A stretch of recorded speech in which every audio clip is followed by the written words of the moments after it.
捕捞红虫一晚可赚上万元，它们究竟有什么过人之处？国家为何对此严令禁止？近几年来，我国农村地区经常可以看到一些人在臭水沟中打捞着什么。按理来说，臭水沟这种又脏又臭还容易被蚊虫叮咬的地方，没有人能够忍受。那么这些人在臭水沟中干什么呢？其实这些人主要是去打捞一些虫子，这是一种主要生存在臭水沟和淤泥中的虫子，它们的名字叫做红虫。你可别小看这些虫子，虽然它们看起来平平无奇，甚至密密麻麻的还有一丝恶心，但是它们的身价非常的高，有人一晚上打捞的红虫可以卖出上万元的高价。这些虫子能卖出这样的好价钱，它们究竟有什么过人之处呢？红虫其实是摇蚊的幼虫，由于它们体内含有大量的血红素，看起来身体非常红，所以被称为红虫。但是摇蚊与普通蚊子不同的是，它们身上没有携带病毒，也不会叮咬人类。红虫主要以有机物以及水中的浮游生物为主要食物，所以它们为了维持能量所需，只能生存在水流丰富的地方，而臭水沟中大量的垃圾可以它们提供许多营养，因此臭水沟就成了适合红虫生存的天堂。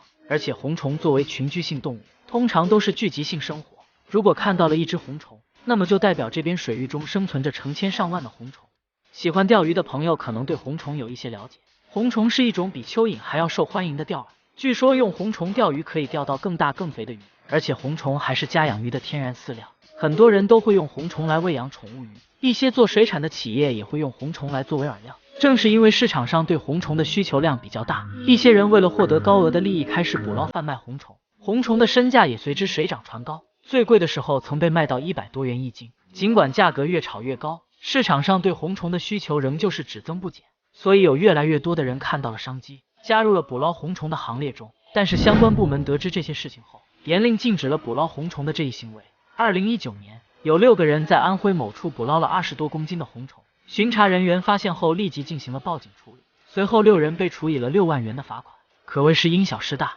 一定会有很多人好奇，红虫不就是一只小小的虫子吗？为什么会被禁止捕捞呢？其实这是因为红虫在水中起着非常重要的作用，红虫生活的区域大多为水质恶劣的水域，也正是有它们的存在，在水域中起着一定的净化作用，才能让水域中的水质不再继续恶化。而且红虫还是一些野生鱼类的主要食物来源，如果过度捕捞红虫，很可能会对其生活的水域中其他的生物造成影响，破坏生态平衡，影响生物多样性。还有人为了大量捕捞红虫，开始使用大型的机械设备来进行捕捞，这种捕捞方式会对水域中其他生物也造成不小的影响，严重影响生态环境。除此之外，长期在臭水沟这种布满细菌的地方工作，增加了身体感染疾病的风险，甚至有可能导致传染性疾病的传播。可是就算这样，依旧有一些人抵挡不住利益的诱惑，继续对红虫进行大肆捕捞，相信这些人一定都会受到相应的惩处。虽然红虫大多生活在自然界中，但是有一些自来水厂的管道中也曾出现过它们的身影。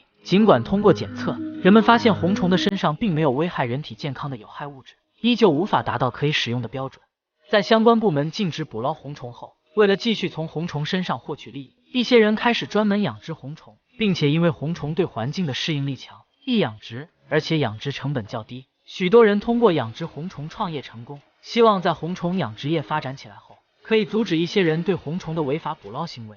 没想到捕捞小小的虫子也会对生态环境造成如此大的危害，这样看来，自然界中的生物都有着它们存在的必要，我们不能因为红虫是虫子就轻视它们对生态环境做出的贡献。所以希望所有人都可以为了保护生态环境，不要再对红虫进行过度捕捞，保护环境应当从我们每个人做起。本期视频到这里就结束了，对此你还有什么不同的看法吗？欢迎在评论区留言。